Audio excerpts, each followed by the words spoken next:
Hello and welcome. I'm Tisha. Here on Reddit Stories with Tisha, we listen, think, and chat in the comments. If you'd like more, consider liking and subscribing. Let's begin with today's first story. I thought it would be a sweet, full circle moment. One of those we'll laugh about this later stories. It wasn't dangerous, and it wasn't glamorous. It was my mom, me, and a decision that sounded harmless. Until it wasn't. My mom is 68. She uses a walker, favors quiet afternoons, and has the cozy energy of a retired librarian who used to love the 70s, but now loves tea and British crime shows. Since cannabis is legal where we live, she's been curious, and I've joked about it before without meaning a word. Last weekend, she was in a great mood. My dad was out running errands. I had a joint ready to go. She looked at me, grinned, and said, "Maybe I'll try a puff." I should have paused. I should have thought about balance, coordination, and how novelty hits harder at her age. I didn't. I said, "Okay, just a little," and we stepped outside. It felt casual. It felt like nothing at all, until it didn't. 10 minutes later, she started giggling at nothing and announced that her walker was too loud. I checked for squeaks, clicks, anything. Silence. She whispered that the sound was probably echoing through the cosmos, then cracked up. I laughed too. It was contagious, silly, and for a second, I thought we were fine. 20 minutes in, we decided to head back inside. Our house is one story, but there's a small step at the door and a ramp a few feet over. I said gently, "Use the ramp." She nodded like she'd received classified instructions, turned to the step, and froze. She stared at it like it was a chess puzzle loaded with traps. 90 seconds of stillness. Then she looked over her shoulder and asked, "Where did the ramp go?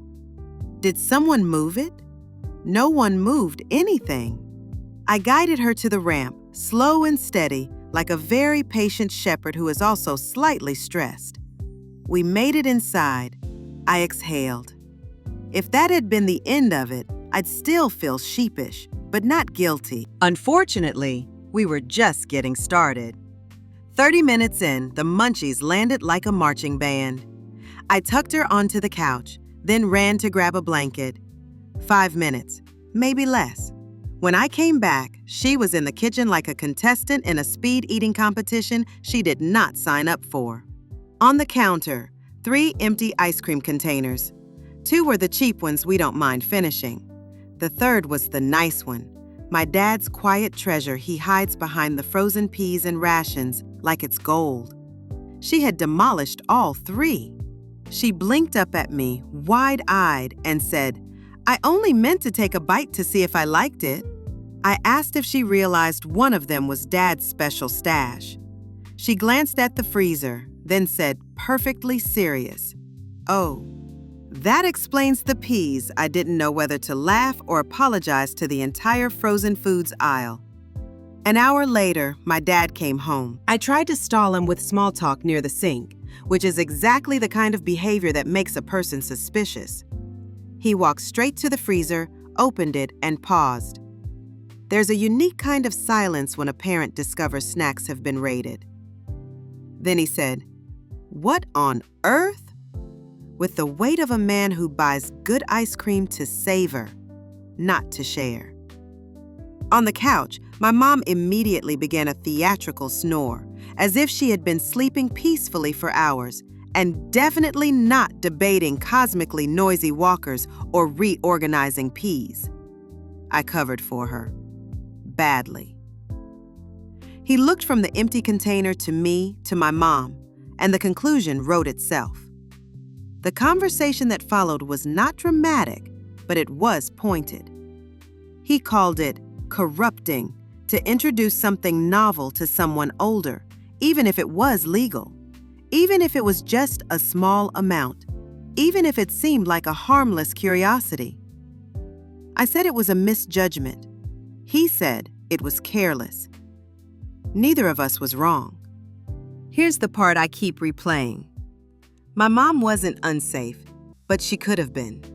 If I hadn't been right there to guide her to the ramp, she might have tried the step and stumbled. If I hadn't come back from the blanket so quickly, maybe she would have reached for something sharp or something hot. None of that happened, and I'm grateful. But the possibility is enough to shift the story from funny family memory to lesson learned. And that lesson is simple. Legal doesn't mean wise for everybody, every age, or every situation. Curiosity doesn't guarantee a good outcome. When someone uses a mobility aid, even small changes in perception can throw off balance, depth, and judgment. That's not a scandal, it's biology. It's also a reminder that trying something new is not the same thing as trying something new responsibly. If you're wondering how my mom felt afterward, she was cheerful and slightly sheepish. She said the couch was surprisingly comfortable for a cloud, then asked if we had any more of the nice ice cream, which I took as a sign to change the subject. Later that evening, she apologized to my dad in a soft voice. He accepted, but also pointed to the freezer like it was the scene of a crime and said, "You owe me." She did not argue. In the days since, the family joke is that her walker has a volume knob we keep forgetting to turn down. It gets a laugh, and laughter helps. Still, the subtext remains. I made a choice that put novelty above caution, and I won't make it again. Not with her, and not with anyone whose balance, meds, or age might turn a casual experiment into a risky moment. There's also this, the part where I thought I was being the cool adult child. That impulse can be gentle, and it can be unhelpful. My mom doesn't need me to be cool. She needs me to be steady. If a choice forces me to pick between those two, I know which way I'm going next time. As for the ice cream, we restocked. My dad labeled his with a thick marker like it's for a science fair, and my mom stuck a sticky note on the peas that says, "Not a hiding spot."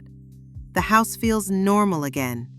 The ramp is still exactly where it's always been. In the end, this wasn't a catastrophe, and it doesn't need a dramatic moral. It needs a practical one. Novel experiences are strongest at the edges: age, health, mobility, medication. If you dabble at those edges, treat them like edges, go slower, or better yet, don't go there at all. Some moments are sweeter when they stay a joke you never act on. Final remark. I wanted a light-hearted memory, and instead I got a reminder about responsibility. My mom is fine. My dad has his ice cream back, and I have a sharper sense of where curiosity ends and care begins. If I'm lucky, the story we'll tell later won't be about the loud walker or the peas. It'll be about how we learn to keep each other steady when a little experiment tries to tilt the room. Okay, on to the next story. I was a kid, somewhere between 8 and 10, poking around on my mom's phone like it was a treasure chest. I opened the camera roll and froze on a close-up I couldn't identify. It looked lumpy, oddly lit, and unmistakably strange. My brain filed it under one label: the ugliest finger I had ever seen. Being the extremely responsible older sibling that I was, I marched over to my little sister. "Look at this weird finger," I said, half amazed and half disgusted. She leaned in, squinted, and agreed with full little sister conviction. "That is one ugly finger." Then I took it to the source, my mom. Big error. Her eyes widened. She inhaled like the phone was about to beep in church, and she moved faster than I thought possible. The screen vanished from my hands, the photo disappeared, and the camera roll became a clean, innocent grid again. When I checked later, it was gone. At the time, I shrugged and went back to being a kid. The world is full of mysteries when you're small, and not all of them need answers. That blurry finger slid into the same mental box as weird clouds and haunted attic sounds. Confusing, mildly funny, not important. Years ticked by, and the moment replayed in my head once or twice, always as a silly family memory. Then perspective arrived, slow and obvious. It was not a finger, not even close. It was an adult photo that never should have been anywhere near a child's curiosity, and certainly not waved in front of a younger sibling. That realization landed with equal parts embarrassment and clarity. Embarrassment because I had proudly presented my discovery like a kid archaeologist. Clarity because I finally understood my mom's reaction. The gasp, the blur of motion, the firm boundary set without a speech. She didn't scold. She didn't explain details. She just removed the problem and the moment ended. Looking back, what strikes me is how absolute childhood innocence can be. Kids name things by shape, not by implication. When context is missing, the brain grabs whatever language it has. To me, that day, the safest word was finger. It made the image less strange, less scary, and completely wrong, in the most harmless way possible. There's a second truth tucked inside the memory. Adults live in a world where private things can be one careless tap away. Phones make it easy to keep everything together. Recipes, text, family photos, and yes, personal pictures. That convenience blurs edges that used to have doors and drawers. When the boundary fails, kids don't become worldly, they become confused. I'm grateful my mom handled it like a speed bump, not a cliff. She didn't offer a lecture I wasn't ready to hear. She didn't turn a simple mistake into a headline. She just took back the phone, deleted the photo, and restored normal. If there was a conversation later, it was about asking before borrowing and staying out of the camera roll. It was about respect, not shock. As for my little sister, I still hope she forgot the image entirely. In my memory, she remembers the punchline and not the picture. Her big sister insisting a misshapen finger had been discovered in the wild, and Mom hitting the emergency delete like a superhero whose only power was tapping faster than a heartbeat. Growing up sharpens moments like this. You realize a parent's quick decision saved you from a weirder memory. You realize your own certainty, I know what I'm looking at, was just a child's way of putting a lid on confusion. The humor stays, but the understanding deepens. If there's a lesson, it isn't dramatic, it's practical. Innocence mislabels what it can't decode. That's not failure, that's protection. The adult job is to keep that protection intact, quietly, cleanly, and without adding details a kid can't carry. My mom did exactly that. No speeches required. I can still hear the soft gasp, see the blur of her hand, and feel how quickly the moment closed. 1 second, I was an explorer making a discovery. The next second, the discovery was gone, replaced by the gentle message that not everything on a phone is for kids' eyes. The boundary was restored. Life moved on. Even now, the memory plays more like a sitcom scene than a scandal. The punchline isn't the photo, it's the misidentification, the certainty with which I announced a finger to two different people like I was delivering breaking news. If you've ever watched a child explain the world with total confidence, you know the tone. I had it.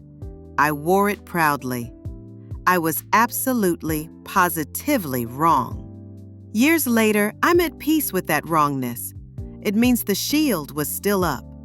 It means I was young enough to look right at an adult thing and see a nonsense shape. Sometimes, the best kind of safety is ignorance that doesn't feel like fear. It just feels like a funny mistake you can laugh about when you're older. Final remark. I once showed my sister and my mom an ugly finger that wasn't a finger at all. Mom handled it with speed and grace. The moment disappeared, and childhood kept its simple names a little longer. If there's anything to keep, it's that. Let kids stay kids, and let the grown-up stuff stay where it belongs. Now, The final story. The call came late in the afternoon.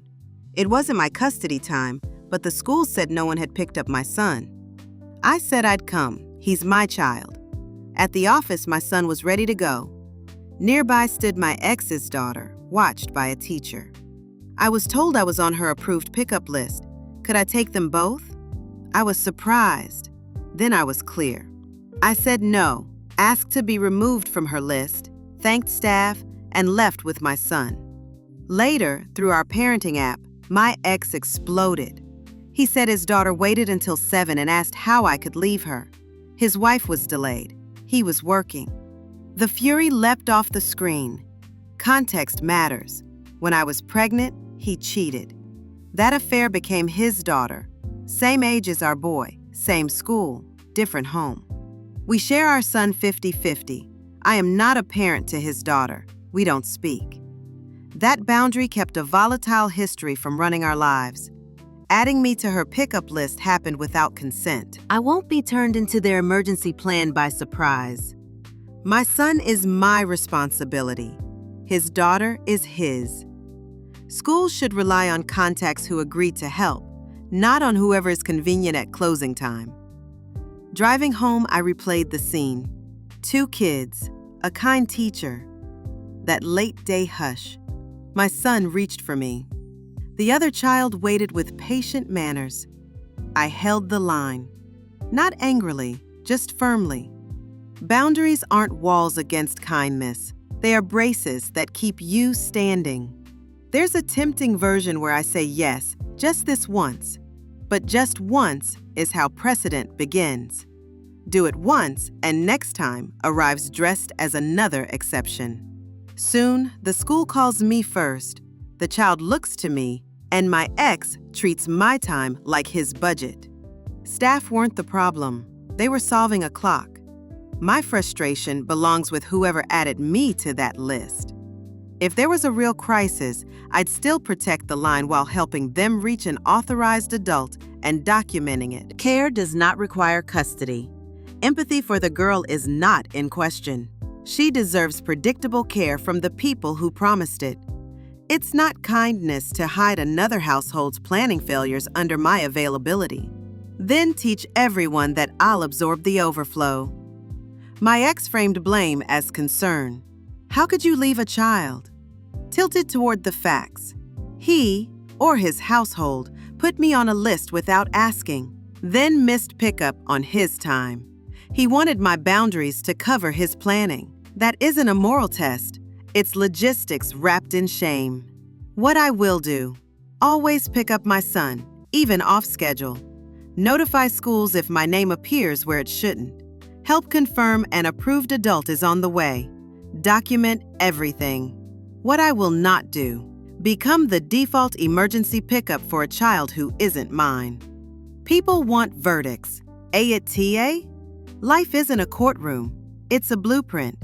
I can live with a firm no that keeps roles intact and pushes responsibility to the right doorstep. I can't live with a soft yes that becomes a silent agreement to be used again.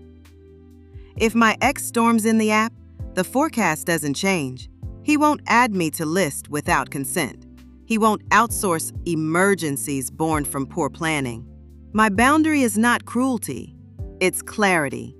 For the girl, I hope this led to reliability, not fear. Adults who respect forms, time, and each other. She deserves steady rhythms, not 5:45 favors stitched together at the last minute. Tonight my son is home. Homework done, shoes by the door. Somewhere else, another house is revising a plan that should have existed already. That is not my household to manage. That's the point. Final remark. I won't be the emergency pickup for a child who isn't mine.